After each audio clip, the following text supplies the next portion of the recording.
Bye the time we will reach the station, तो by the time we will reach, ठीक है बात हुई। कंडीशनल क्लॉज में हम शैल या विल नहीं लगाते। By the time we reach the station, answer हो जाएगा ए। जब तक हम स्टेशन पहुंचेंगे, by the time we, the train had already left. क्या हो रहा है यार, ये गड़बड़ हो रही है यार। एक बच्चा ना कुछ पाकिस्तान का झंडा शेयर कर रहा है, अब मैं बार बार उसका कमेंट पढ़ने की कोशिश कर रहा हूँ, कमेंट मेरे हाथ नहीं आ रहा, उधर ध्यान मेरा जा रहा है, इस वजह से मैं क्वेश्चन नहीं देख पा रहा हूँ। कमेंट इसमें मैं बंद नहीं कर सकता। हाँ ये आ गया, क्या कह रहा है ये, कर लेंगे, क्या कर लेंगे जरा इसको देख तो लूं क्या कह रहा है ये।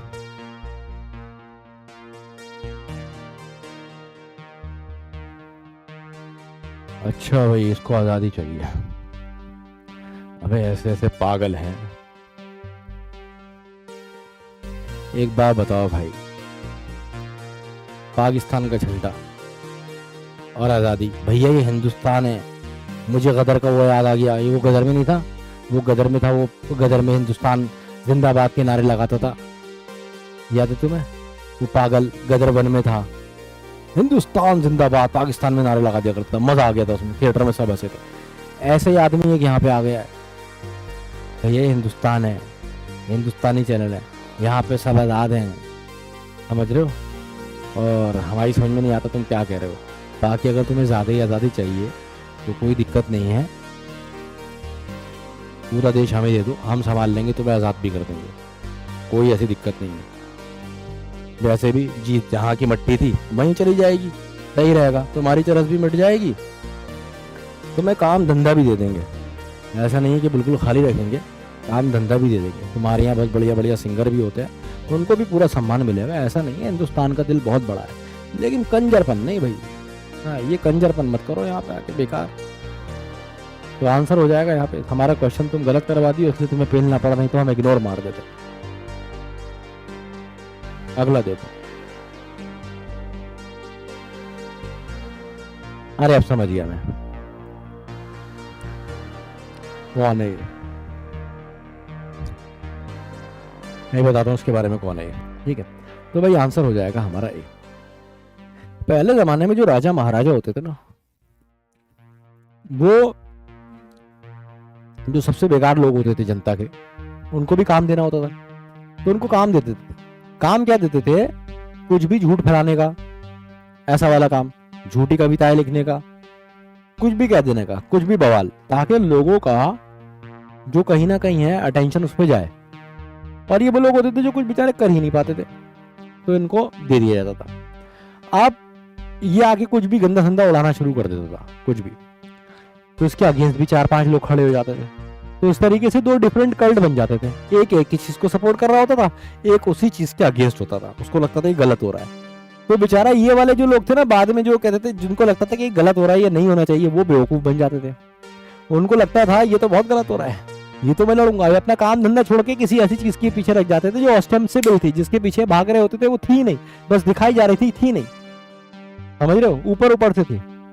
तो ये उसी का बच्चा, इसी तरह का बच्चा है। तो ये आया है यहाँ पे थोड़ा बहुत टाइम काटने, अपना खाली होगा, घर वालों ने पीट दिया होगा, पापा कहते होंगे साबुन की शक्ल में, बेटा तू तो निकला केवल झाग, आएगा तुम जानते ही हो, ठीक है? मम्मी भी कहती होंगी तू क्या नाम करेगा रोशन, तू ना आया हमारा लाल राज दुलारा।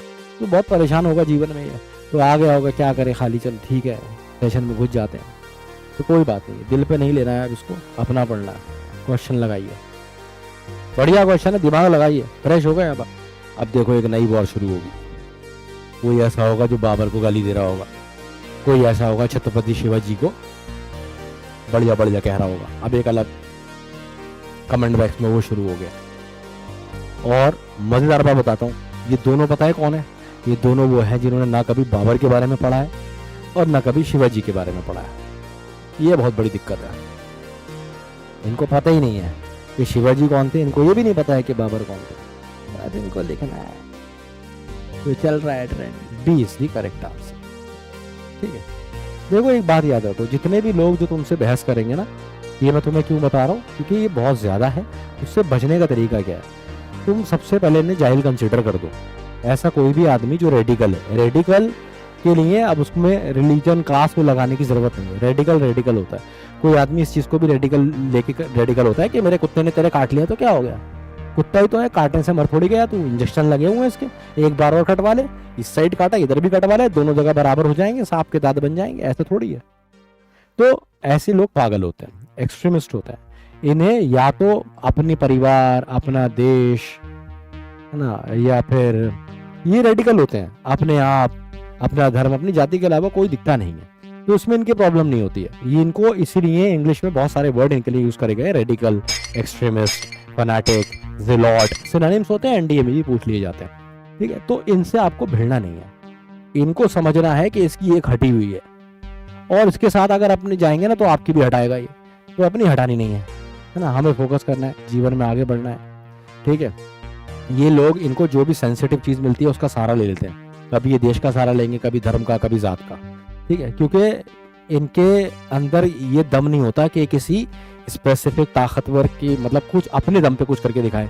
जैसे कोई मार्शल आर्ट में कोई इन्होंने बढ़िया कुछ किया हो, पढ़ाई में इन्होंने कुछ बहुत बढ़िया किया हो, स्पोर्ट्स में कहीं इन्होंने कुछ बहुत बढ़िया किया हो, ठीक है, या फिर पैसा इन्होंने बहुत तरीके से कमा लिया हो, कोई नई टेक्नोलॉजी इन्होंने इन्वेंट कर दी हो।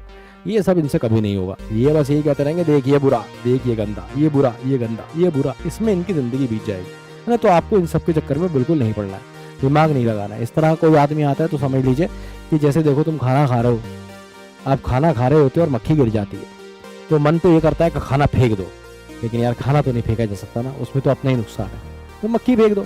तो बस ये मक्खियों की तरह है। ठीक है, इनको उठाते रहो और फेंकते रहो, उठाते रहो और फेंकते रहो, उठाते रहो और फेंकते रहो, बस। ठीक है, चाहे वो किसी भी धर्म का हो, अगर वो कट्टर है तो उसको प्रॉब्लम है, वो सही नहीं है, दिमाग से कुछ प्रॉब्लम है। बेचारे के साथ क्या हुआ है बचपन में पता नहीं किसी को। जारगन, चलो यार जरा, क्लास का माहौल खराब हो रहा है, तुम लोग आसानी से प्रोपेगेंडा में आ जाते हो। तुम्हें समझाया तब भी मेरे दोस्त बटना नहीं होता। इसी तरह के तो लोग हैं समाज में, इनकी वजह से सारे कांड होते हैं, तुम इनके चक्कर में फंस जाते हो। तो सबसे पहले तुम जैसे सीधे होते हैं, जिनको लगता है तो नुकसान कर रहा है, अभी कुछ नुकसान नहीं कर रहा है, अपना टाइम खराब कर रहा है, तुम्हें इसको इग्नोर मारना था, अब ब्लॉक करवाना पड़ेगा इसको।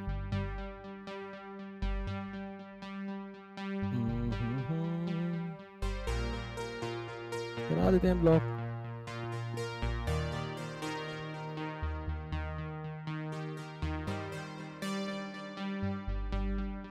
जैसे तुम्हें कोई भी दिखे, हिंदू मुस्लिम कुछ भी, जाति पाति कुछ भी करता हुआ, भग से ब्लॉक मार दो।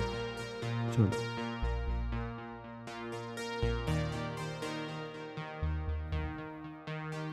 भैया, ये का जमाना है अब। हाँ समझ लो, दुनिया बहुत आगे चली गई है। अगर आप इन चीजों में फंसे रहेंगे तो आने वाले टाइम में भीख मांगेंगे आपकी औलादे। इस सब चक्करों में मत पड़िए, आगे बढ़िए, जिंदगी बहुत सुंदर है। ये सब प्रोपेगेंडास हैं जो फैलाए जाते हैं, ये राजनीति तक ठीक है, स्टूडेंट्स में ये चीजें नहीं होनी चाहिए। परेशान नई चीजों का सहारा लेना है आपको। चलो कोई बात नहीं, वो ब्लॉक हो जाएगा। अब देखो क्या कह रहा है, his speech was full of technical jargon. Jargon का मतलब क्या होता है? जार्गन होते हैं कुछ ऐसे वर्ड जो हम समझे और तुम समझो, बाकी दुनिया ना